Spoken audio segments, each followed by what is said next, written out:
มาพี่น้องลุยแซ่บๆกันนี่มา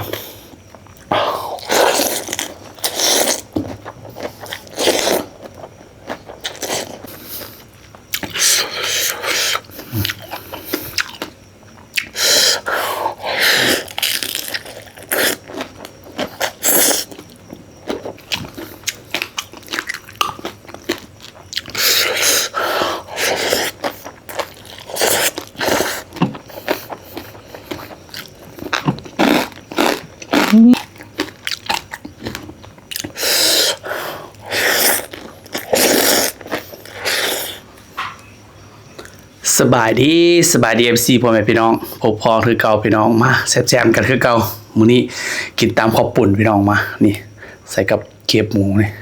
เก็บเองมาลุยแซ่บๆกันเอาขออนุญาตเอามือพี่น้องมา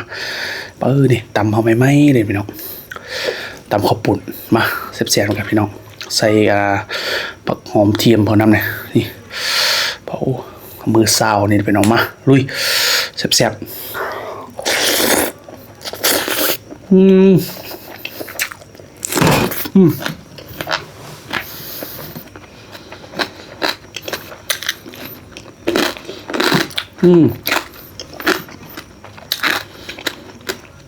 กินกับเกลียบนะเขากันดิพี่น้อง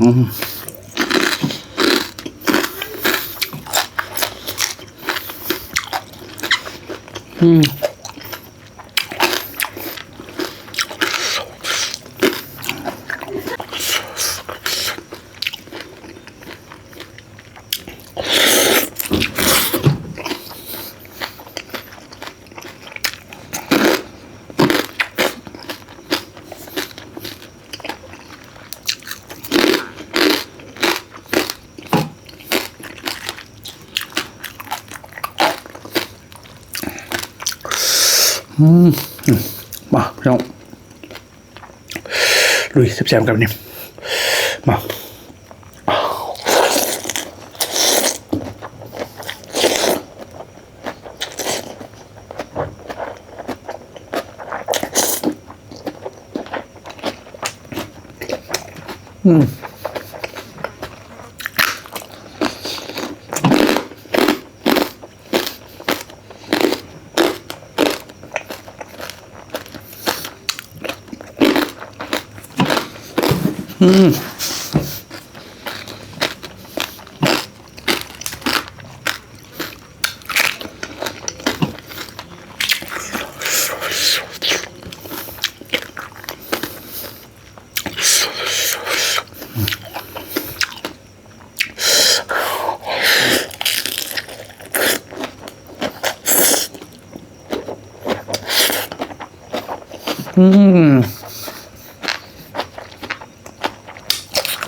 แซ่บเลยพี่น้อง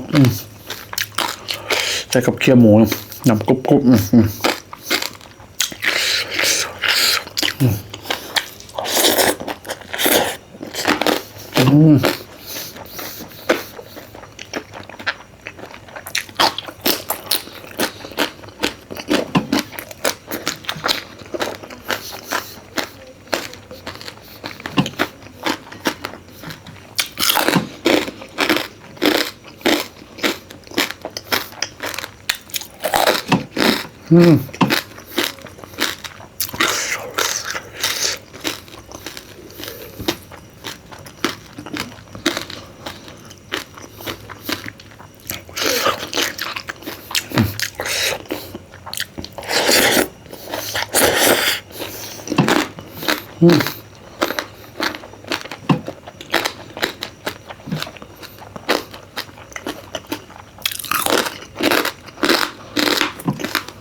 เริ่มเป็ดไปเนาะ